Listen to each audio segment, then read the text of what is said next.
Hello, everyone. This is John Zorn, Executive Director of Arts Reach, and welcome to our webinar this morning or this afternoon, wherever you might be. We're holding these webinars because, unfortunately, we aren't able to hold conferences right now. So these webinars will be a blend of best practices and strategies and research as we look forward to when our doors will open again. In addition to some tips where appropriate on how to stay connected to your patrons now when everything is on hold.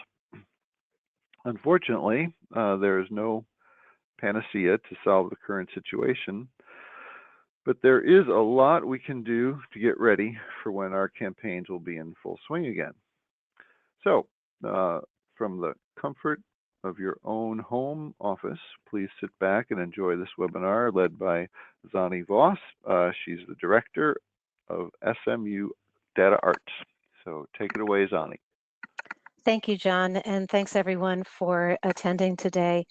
I'm going to be talking about a project that we've been working on for a while, and I'm really anxious to get your feedback to it and hear your thoughts and experiences towards the end of the presentation. It's about the intersection of marketing strategies and audience diversity. And what we're going to do is just start off with a quick overview of who we are at SMU DataArts, set up the conversation by looking at what is the current state of diversity at mainstream arts organizations, look at how marketing decisions and funding affect audience diversity, what are some of the intended and unintended consequences. We're going to look at how you can use this information to make more informed decisions that advance EDI, look at some opportunities, and as I said, open it up for discussion and for questions. So who we are, SMU DataArts, our vision is building a national culture of data-driven decision-making for those who want to see the arts and culture sector thrive. And our mission is to empower arts and cultural leaders with high-quality data and evidence-based resources and insights that help them to overcome challenges and increase impact. So those of you who are who run arts and cultural organizations, who have leadership roles in marketing and fundraising, we exist to try and provide knowledge out of your data that will help you to make informed decisions. When I talk about the data,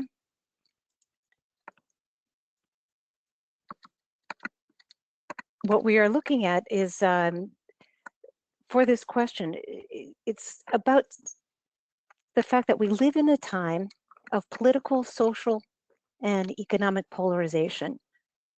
These are just a number of headlines that we've pulled from the fall till now. Really recently, March 27th, looking at FBI warns a potential surge. So thinking about how increasingly society is divided, as income inequality and population diversity increase, we see that intergroup conflict arises over who attains access and who retains power. Perceived threats to access and dominance and gender rhetoric that demonizes people who we see as the other. And it leads to reduced quality of life for marginalized communities, as well as the erosion of social cohesion and democracy. And the bigger question is, to what extent are we, as arts and cultural organizations, complicit in exacerbating the problem of polarization? I'm sure that many of the organizations here have espoused values of EDI, but how do the decisions we make consciously and unconsciously perhaps work against our ability to achieve those objectives? So the key questions that we try to answer through this research are, first, do mainstream arts organizations, and here this is looking at a set of ballet companies, symphony orchestras, theaters, operas, and performing arts centers. So do these organizations make decisions, either intentionally or unintentionally, that make them unwelcoming places for diverse audiences? Are they willing to make the trade-offs necessary to diversify audiences? And what role do funders play, and what's the impact of their influence? In the end, a big question for us is, what kind of role do we all want to play in bringing our communities together post-crisis? So some key concepts of the research.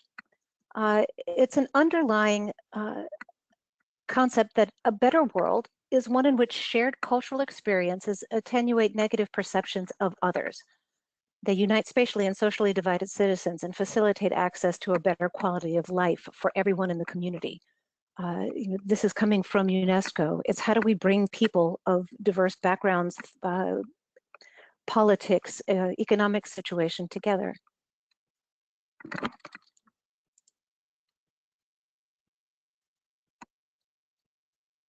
Key concept number one here, so is that equity, diversity, and inclusion is particularly important in settings of servicescapes or of shared consumption.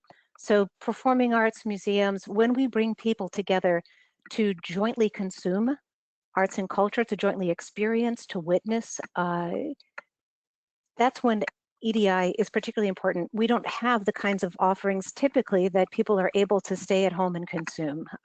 That's happening increasingly, but by and large, that's not our model. Another key concept is that according to the principle of homophily, people prefer to congregate or co-consume with others whom they perceive to be similar. This is straight out of sociology. It's a natural human tendency that people tend to gravitate towards others who are like them. And this preference can translate into stronger brand identification with the service provider, but it also creates a strategic marketing dilemma. Should we create a homophilous experience for mainstream customers or promote EDI for the broader community? According to the United States Internal Revenue Service, nonprofits should provide facilities or services directly for the benefit of the general public on a continuing basis. We are organized as nonprofits and should adhere to these strictures. But oftentimes, we facilitate and enable social interactions between community members who might have few opportunities to interact with each other otherwise. And yet, mainstream nonprofit performing arts organizations are routinely criticized as being elitist and exclusionary. Another concept is how to influence customer behavior so that we can actually get people to want heterophilous co-consumption, so that this can be a need that we satisfy. So how do we get people beyond wanting to consume with other people who are like them, but actually seek out experiences where they get to be informed by being with someone who's not of a similar background? Which philanthropic stakeholders motivate and reward EDI? What does this mean for organizations that have to delicately balance tensions between stakeholders? Can we and do we contribute to social integration and harmony in a diverse marketplace? Those are the key concepts that are underpinning this research. So when we talk about being able to explore this concept, I'll share with you the data that we draw from. This is our model of the arts and culture ecosystem. Since our organizations don't exist in a vacuum, they exist in communities. We tie data on organizations, finances, operations, attendance, et cetera, bringing in data from the IRS 990s, our own data collection through the CDP, Theater Communications Group, Opera America, League of American Orchestras, and we tie that data to each organization's local community data as reported through the Census Bureau. We also pull in data from our partner TRG Arts about household consumption and public funding from the NEA, IMLS, and NASA, knowing that not all of the public funding data flows to arts and cultural organizations. Some funding for the arts and arts activity may instead go to parks or religious organizations or universities. We want to make sure that we are capturing that, knowing that that has an impact on performance. And if we were to look across the United States, we can plot where you find arts and cultural organizations activity. And here we just have them plotted by sector, by which arts and cultural sector they're in. There are about 50,000 organizations. We have data on total revenues, expenses, contributed revenue and program revenue, or earned revenue related to programmatic activity. In this particular study, we're also looking at 18 million transactions for 1.8 million households that patronize 24 mainstream performing arts organizations. And we're looking at a length of time from 2011 through 2017. And the markets are Seattle, Los Angeles, Houston, St. Petersburg, St. Louis, Chicago, Cleveland, Philly, and New York. And this is data, as we have in the logo on the left corner, from our partner at TRG Arts. What we do is for each of these consumption households, we geolocate the household and assign them to their census block groups, which are these well-defined small geographic areas that closely approximate a neighborhood. Here's what we found in terms of representativeness. So what's the current state of customer diversity at these mainstream arts and cultural organizations? Or what's the extent to which the customer base of an organization reflects the population characteristics? How reflective are we of the neighborhoods that we serve? In terms of racial and cultural diversity, we're looking at kind of white and people of color. And what we see is that for the communities in which we're examining, 44% of the population is comprised of people of color, and yet only 17% of customers in these organizations' databases are people of color. Economic diversity, 42% of the population earns less than 50,000, but they are only 14% of our customers. And education diversity, looking at people who are over 25 without a college degree, they comprise 66% of the population, but only 18% of customers.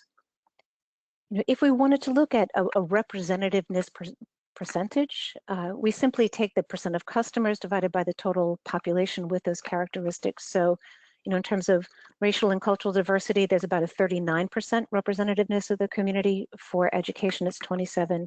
And for economic diversity, it's 33%. We wanted to look at 3 different kinds of diversity, thinking that maybe we would find different results based on which of the characteristics of the community we were examining. So let's take these one by one. What is the current state?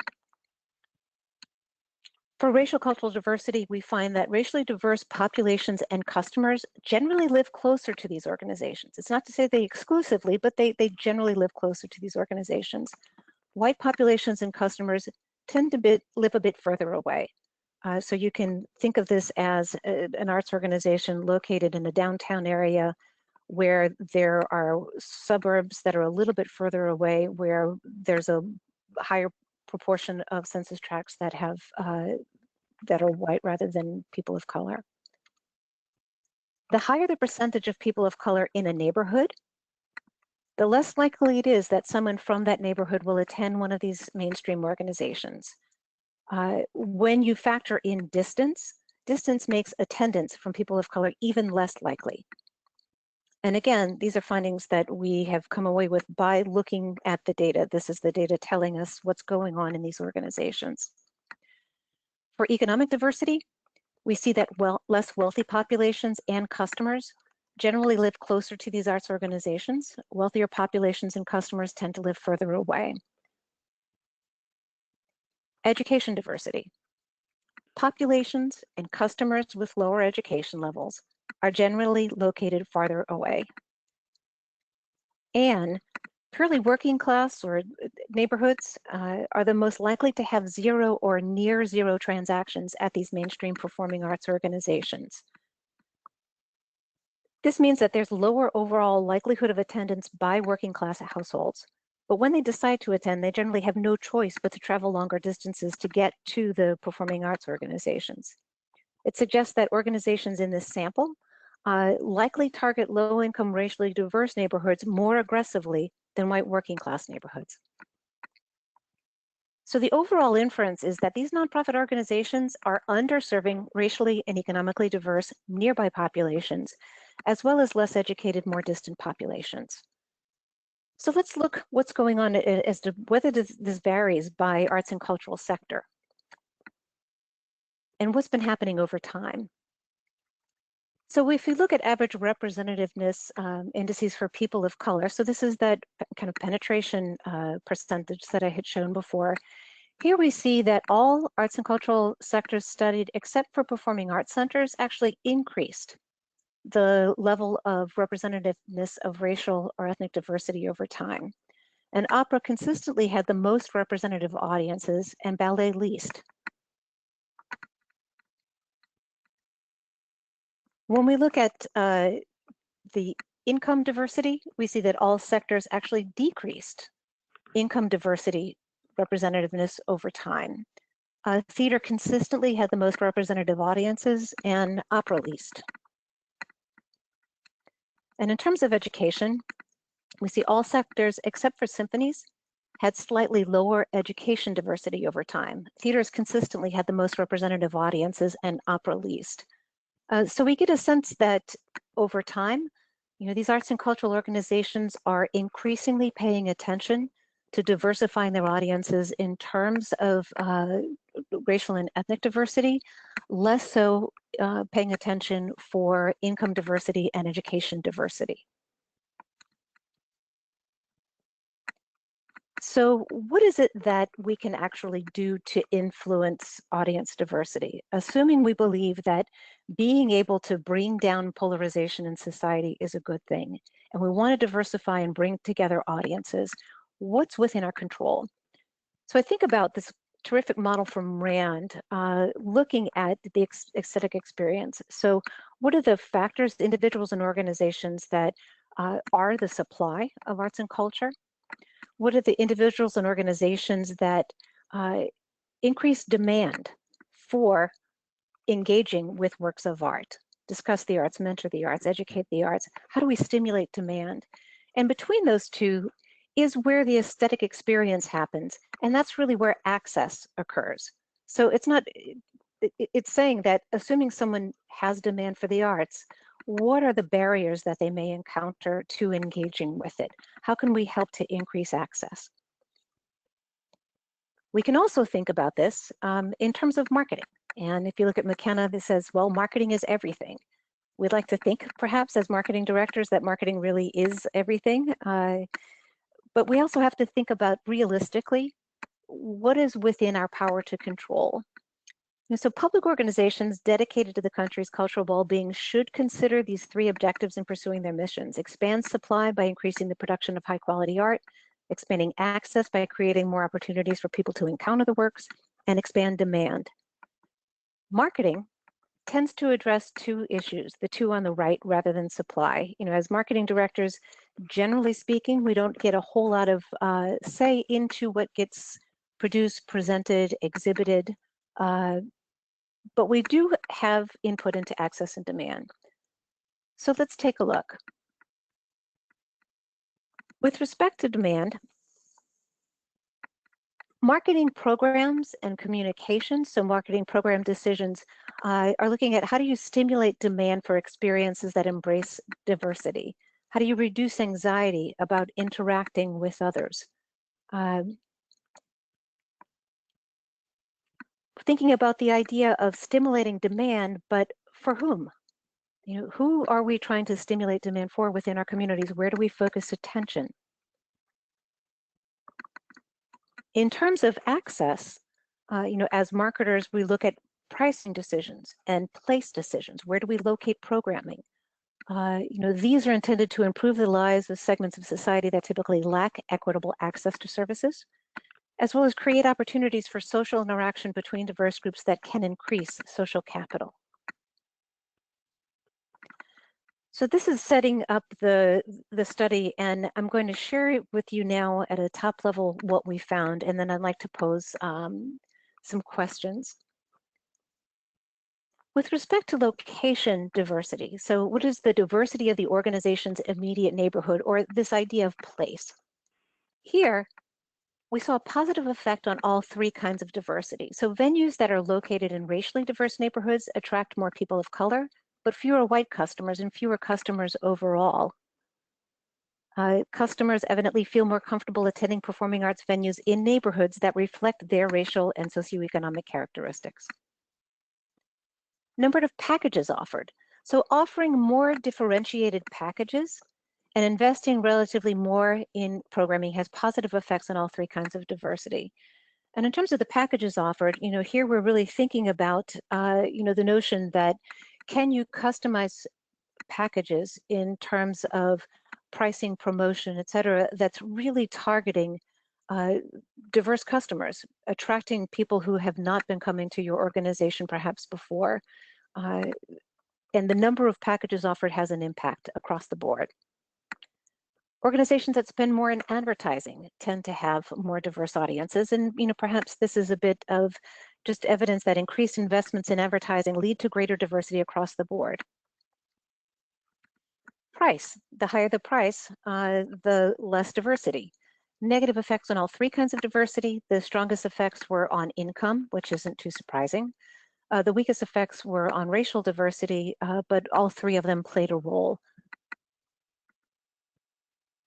So let's look instead at, I'm sorry, the last one is actually really important, relational customer base. A large installed subscriber base has a negative effect on racial diversity, but not on socioeconomic diversity. I'll say that again. The higher the subscriber base, the lower the tendency for organizations to be racially diverse in terms of their audiences. And I'll share that higher levels of economic diversity in the audience do lead to lower earned program revenue. It's not entirely surprising that if your house is filled with more people who have less resources, that you have to be able to have lower price points in order for them to come, all else being equal. So how philanthropic stakeholders affected audience diversity over time? Foundation support. So what incentivizes organizations? Assuming that they want to have more diverse audiences, where do they share values with different stakeholder groups that might be able to help them advance their objectives? Foundation support led to growth in all three diversity types over time. The greatest increase is strongest on racial diversity. There was a 5% boost in representativeness over time to attain 65% representativeness. This is the highest level of representativeness that we saw. So organizations that have higher levels of foundation support in year one means that in the next year, we're seeing an effect that has on organizations being able to achieve diversity. Whatever strategies they're putting into place seem to be getting traction. It has the least impact on income diversity. Foundations provide more future support to organizations that have more racially diverse audiences. So it's kind of a virtuous cycle in that the foundations provide support in kind of time -1 the year before. It leads to diversity, and then in the year after, the foundation tends to reward organizations that have higher levels of racial diversity.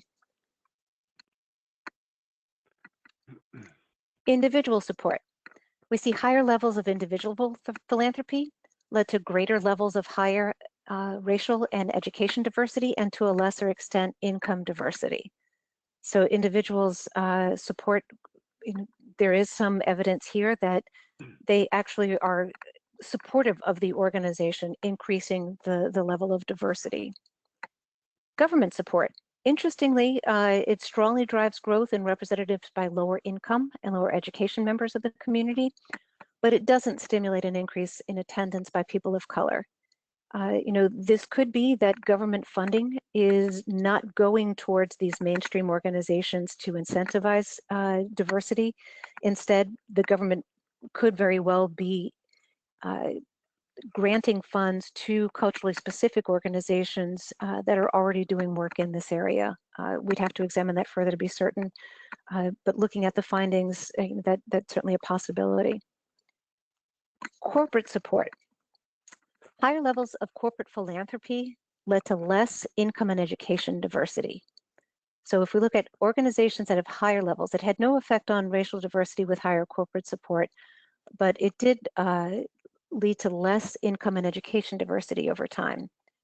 Over time, organizations with low levels of corporate support actually increased all three types of diversity. So clearly there's no evidence that corporations or government support flows to organizations that are more diverse, these mainstream organizations. Perhaps for government, it's kind of an incentive to increase income diversity and education diversity. Corporate values clearly don't align to prioritize audience diversity. Perhaps these organizations that have low corporate support, in some respects, are kind of unshackled from corporate pressures to focus on high net worth customers and exposure to them. One thing we know is that collectively, these results support the idea that achieving the objective of equal access to underserved segments of the population requires sustained support and effort over time. You know, in each of these cases, what we're seeing is going from 2011 through 2017, when there's an effect, it's that over time, there's been an increase in representativeness due to the incentivization of funding from these different sources. So thoughts on how can you use this information to make informed decisions that advance EDI? First, increase the number of differentiated packages you offer and tailor them to target market preferences. You know, think about what kind of marketing mix, content, price, promotion, place does the organization need to consider creating if diversity is really an interest. Limit the size of the relational customer base if it is largely white, and consider the visual message you send based on subscriber seating. I realize this is probably going to be somewhat of a controversial finding. You know, over time, we've been really focused on we want to build a large and loyal customer base. The only problem is that when that large customer base is predominantly white, what does that say for someone who is diverse and walks in? You know, if you're not seeing other people who look like you, does it feel like a welcoming place? We know that biases can lead mainstream organizational leaders who are predominantly white to overestimate their level of success with respect to racial diversity, while racially diverse audience members perceive a different reality. They perceive that there's actually fewer people of color in a house than there actually are. I had a wonderful example provided the other day through some qualitative interviews by someone who gave an example of at an organization, it was kind of 3/4 thrust seating, and the subscribers held all of the good seats kind of down front and center.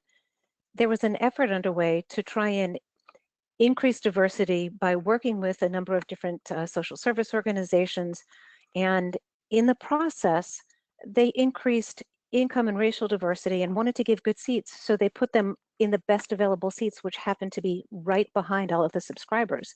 The problem was it looked like a ring of white people with best seats with a ring of brown and Black people around them who were not quite allowed in. So again, thinking about how do you manage inventory? What's the visual message you send based on subscriber seating? Increase the investment in advertising. You know, as with any acquisition campaign, acquisitions are more expensive than renewals. This is what's necessary if the goal is to increase racial diversity.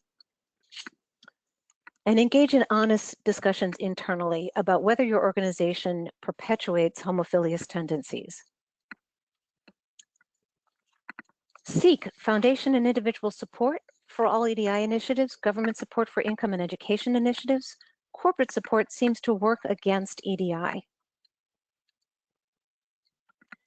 Create a very targeted lower price points, but don't think that pricing is the panacea. Pricing plays a role in achieving EDI, but it's not the total solution.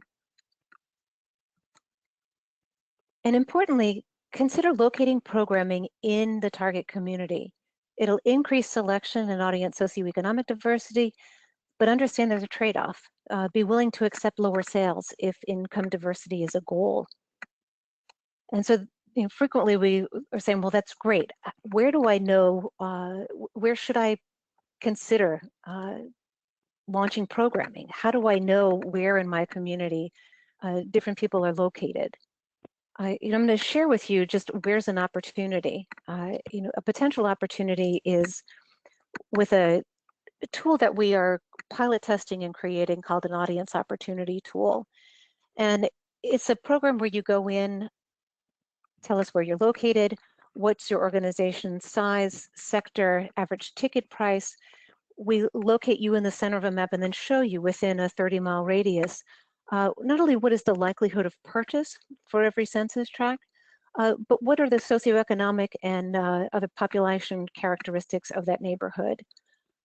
You can identify areas of opportunity.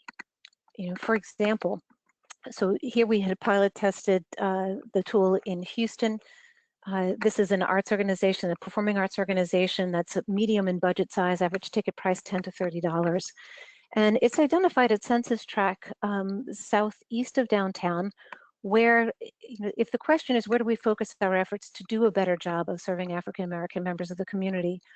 Through the tool, I can see that we're only anticipating estimating 16 transactions for that census tract, given the distance from the organization and the characteristics.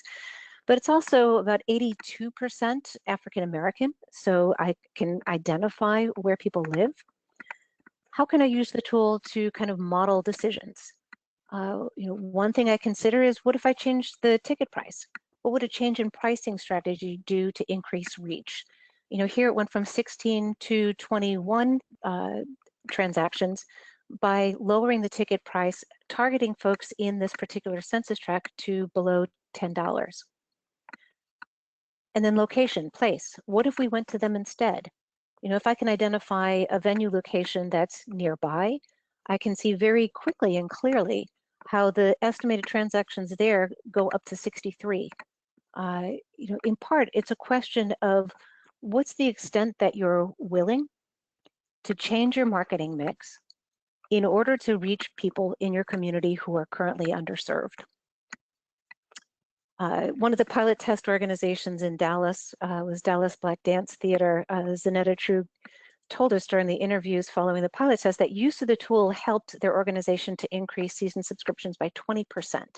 They were able to put a laser focus on targeting areas that were projected by the tool to produce the highest results, which was really gratifying. And so, questions for the experts. I realize this is a bit to take in. What I would like to ask, you'll see that there's a question function within the program. If you would, share your responses, share your thoughts, as well as share your questions within that question function. So first question is, do the arts marketers in the webinar feel that it's within your power to influence audience diversity?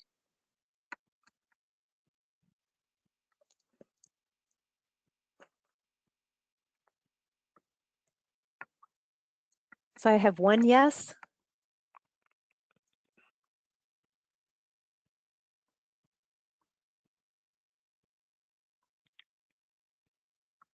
Do others feel that it's within their power, or do you feel that audience diversity perhaps resides only as a result of the programming?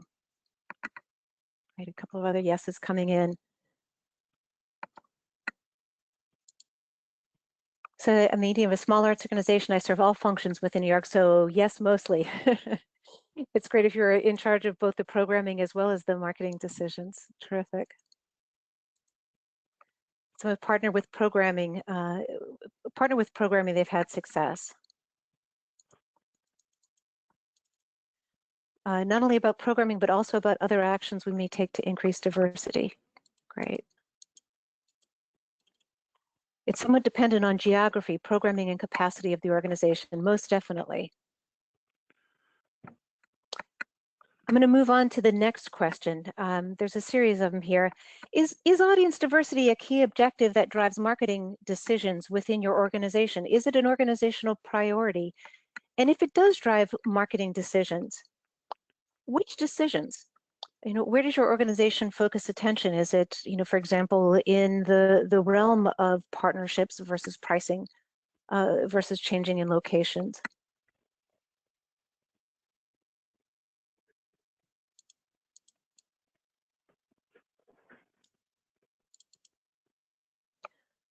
Seeing programming, reaching multiple demographics, but the marketing needs to increase.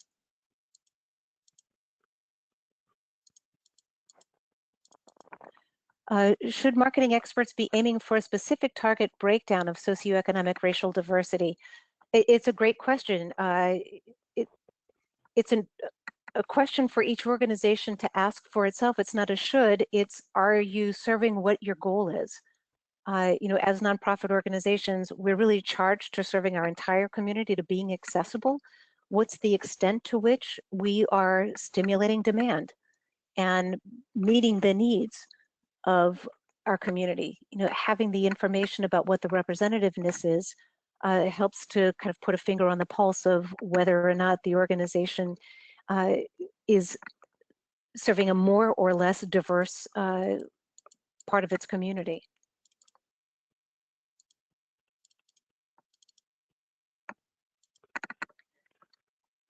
Another question is, what audience diversification strategies do you implement right now? What do you do, and is it effective?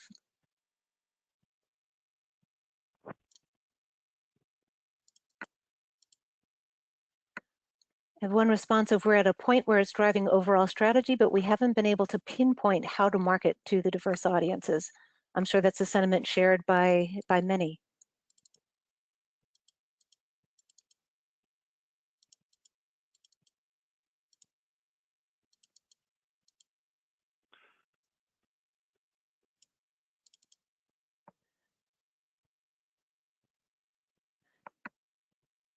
I have a question. Is there any way you can show the slides that had the title, how you can use this information to make informed EDI decisions again?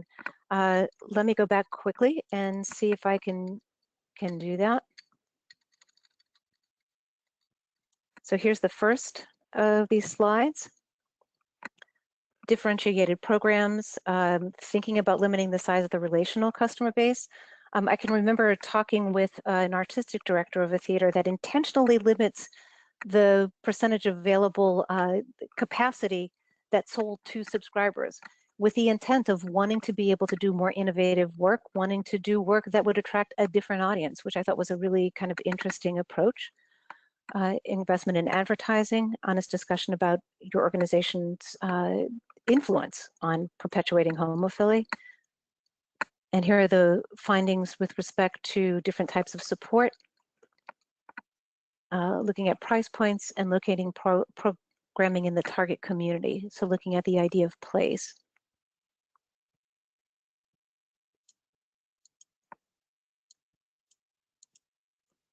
And I'm going to come back to the questions now.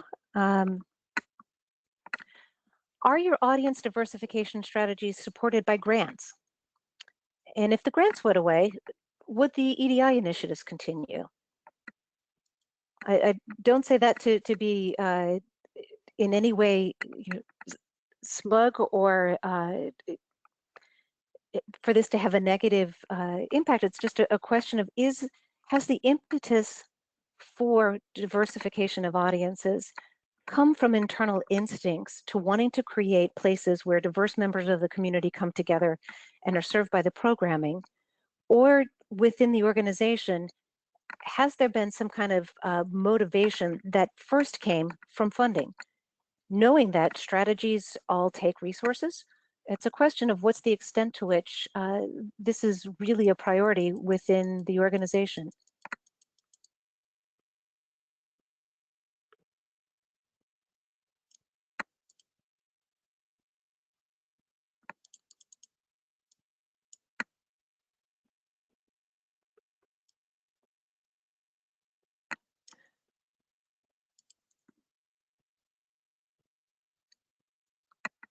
A question kind of broadly is, what are the implications that we have missed?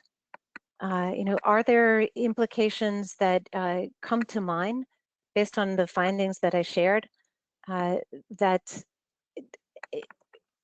we haven't considered? And relatedly, how would you use these findings?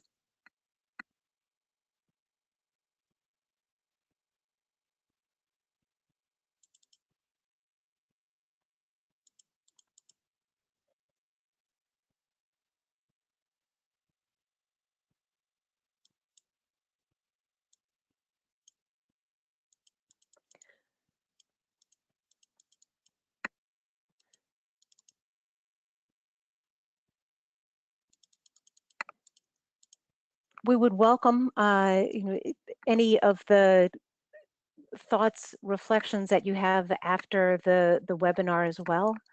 I want to open it up just kind of for general questions, as well as sort of just sharing additional findings related to any of the questions that I've posed here. And John, I'm going to ask, I'm having a little bit of a difficult time seeing the questions themselves. If you see some come up, I'm going to ask if you help me to just calling them out. You mean the responses that we're getting? Is that what you mean? The responses or anything else that people are submitting through the questions portal. Okay, sure. Okay. Well, how about if I read a few of these responses here, and you can respond if you want. Performances can be expensive. All performances may not provide large income opportunities. Grants are helpful supplements. Most definitely. I realize that grants are important and necessary regardless of who you're serving, that we are not for-profit entities, that the contributed revenue is critical. It's a question of trade-offs. Right. If the funders shifted focus, I think we might drop the initiative simply because it's such a struggle. And for those who find it a struggle, I'm curious to hear, as either those working at an executive level, marketing level, within fundraising, what are different initiatives that your organization has implemented? I realize that it's easy to say, well, we market to everyone, we want everyone to come, but have there been sustained targeted initiatives that you've tried and either met with success? If so, what are those? But also, what are initiatives that you've tried that even over time, you felt like there was an investment, but there was not a response?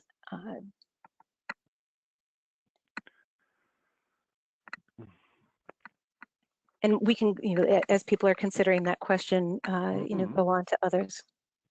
Well, here's a comment. Not that I believe this to be true, but I've seen theaters be accused of mission drift when they start to target historically underrepresented audiences. That's a curious comment, and I say that just because unless the organization's mission is really about just producing the kinds of programs that will be appealing to a wide audience, or a high income audience, or a well-educated audience, of how that would constitute mission drift. I think oftentimes with respect to mission statements, that's really our core values and beliefs. And if our core values and beliefs are only relevant to a small section of the local community, number one, it calls into question our existence as nonprofit organizations that are really there to serve the entire community. But secondly, is it also a question of how have we interpreted that mission? Can we take a step back, look at mission statement, and think of additional ways that programming could still fit with mission while being relevant to a broader segment of the population? Here's some comments. The findings help me to understand the drawbacks of subscription and membership plans.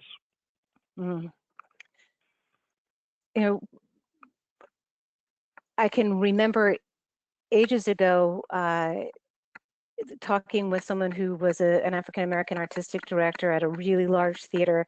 And as he took the helm, he said he first encountered comments from people like, well, that's going to alienate our audience.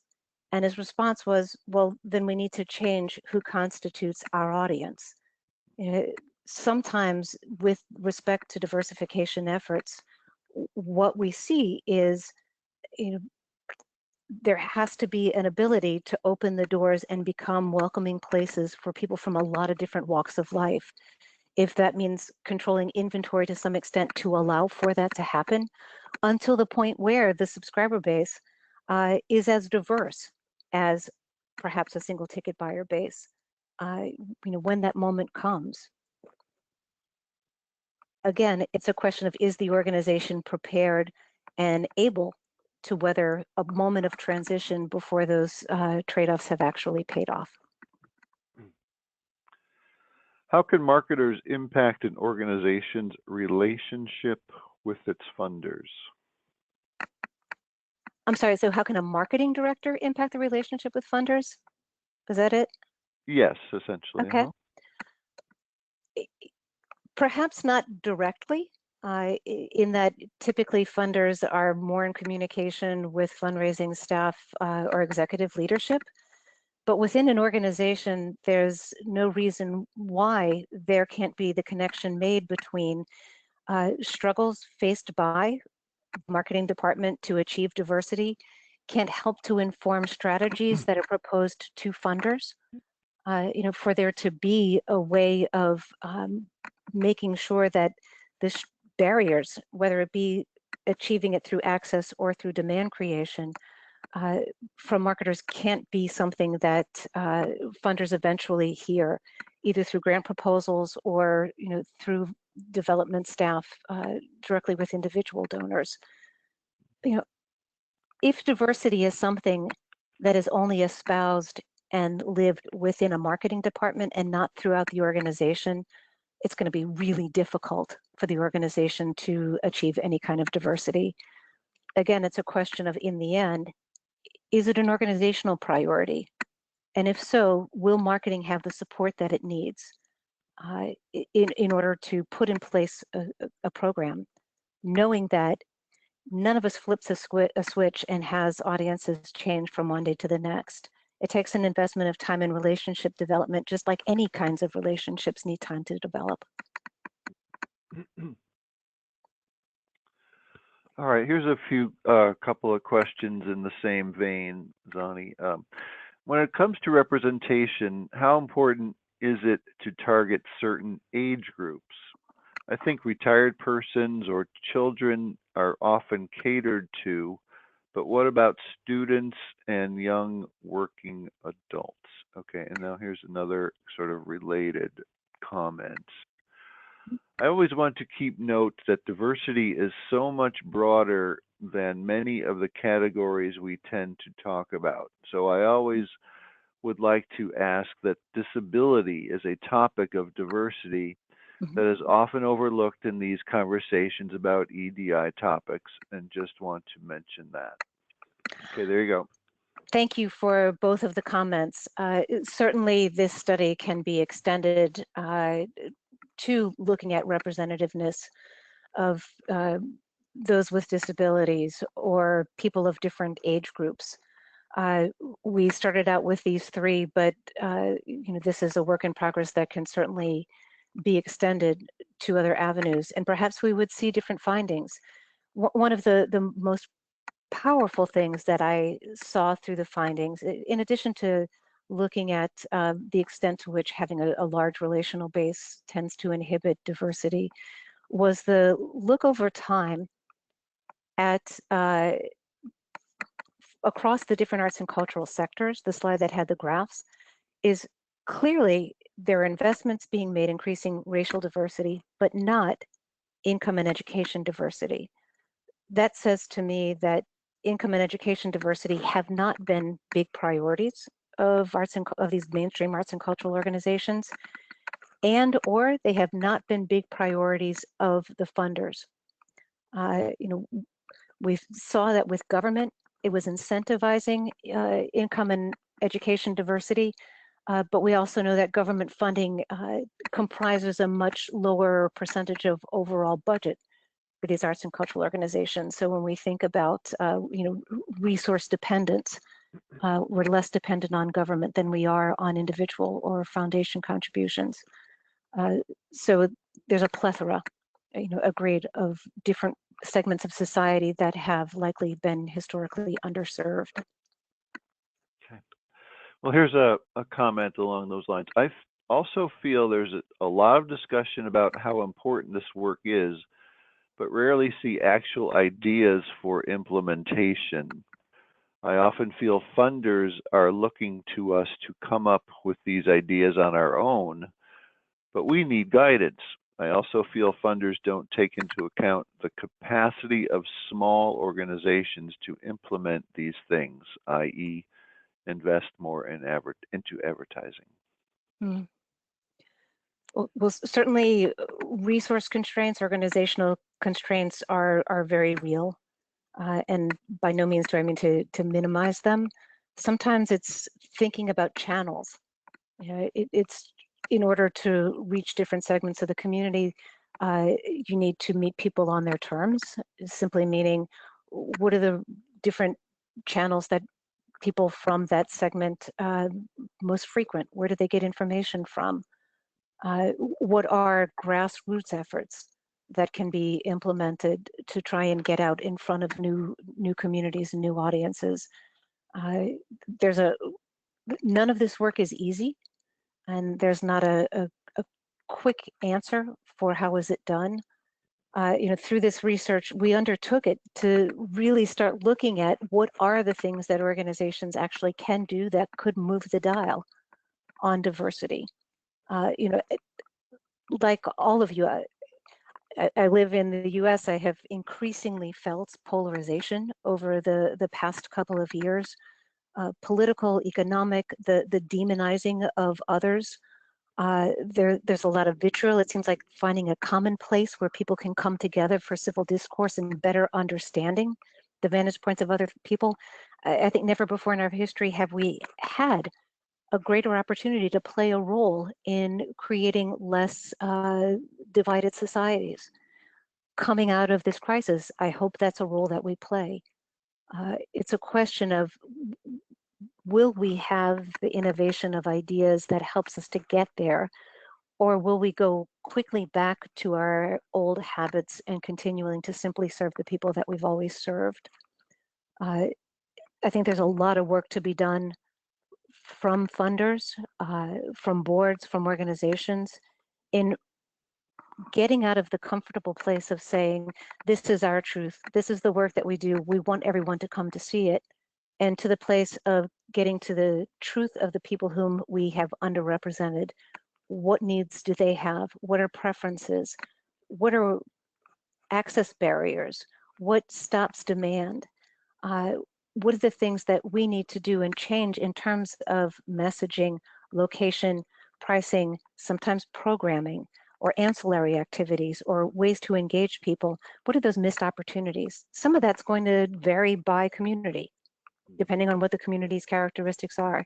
You can't take what worked in one market and simply apply it to another market without really listening deeply and having a community orientation to what is that community's needs.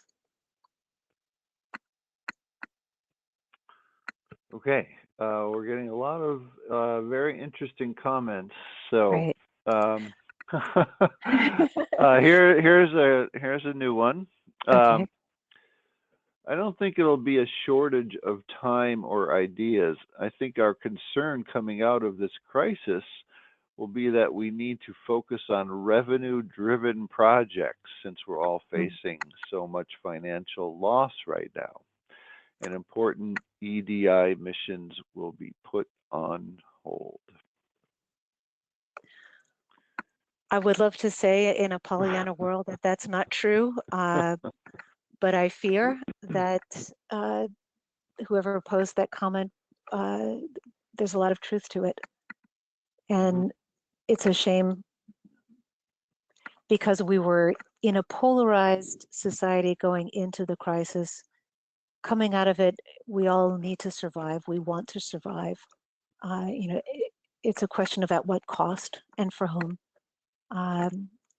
If it's not immediate, then is it within your, you know, considerations over the next 2 years? How are you going to redefine relevance? You know, ultimately, I firmly believe that the organizations that will survive are those that provide meaning to their community writ large. That is a footprint of relevance where people will really care and not want the organization to go under. And the more that we're able to touch diverse segments of our community in the process of doing so, the more meaning we have and the less dispensable we will be. Right. And well, here's the kind of, sorry. Go ahead, Zani. No, I was going to say, I just looked at the time and realized we are just about to have one more comment, and then I'll go ahead and wrap up. Okay, fine. Well, this is kind of on the same line of thought. At the moment, we are working simply on educating our board and staff. Just getting everyone on the same page is hard. Understanding how to reach these audiences and how to create an inclusive space in a 99.9% white audience is incredibly difficult for an all-white board and staff. Yeah. And in those situations, it also takes the hard work of then trying to, over time, diversify the board and diversify the staff. Mm-hmm.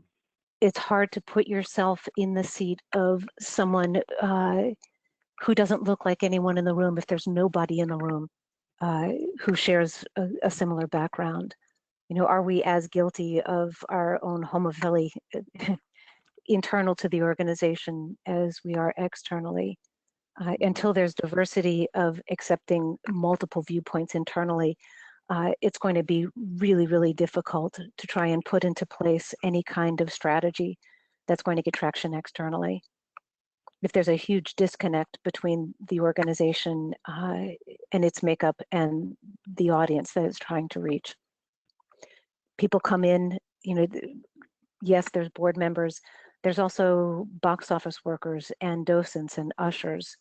You know, what's the extent to which all of us play a role in terms of creating that service experience, that service-scape, and what kind of signals do we send? And with that, I picked up this quote when I was working on this paper even last year, and that was that a society is healthy when its culture counterbalances its economics. That's to say, when you have a capitalist economic system that emphasizes competition, dynamism, and individual self-interest, you need a culture that celebrates cooperation, stability, and committed relationships. We don't have that. You know, marketing decisions can be part of the problem. They can be part of the solution. Marketing segmentation by nature divides customers into groups that share traits and respond to similar marketing strategies. And yet catering to a divided market poses challenges for attainment of a better world when it exacerbates the isolation of groups of people from one another. And goodness knows we're all feeling the effects of isolation at this point. You know, the spatial integration of racially and socioeconomically diverse segments it's one way to reduce polarization and to supplant these natural tendencies towards homophilious consumption with heterophilious experiences, curating the audience to some extent.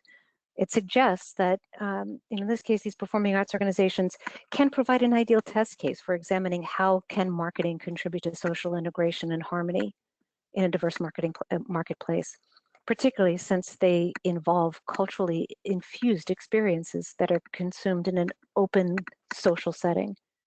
You know, racism, these are polarization, these are all serious issues that you know, I think we can sit back and simply accept and believe that we have no role in them.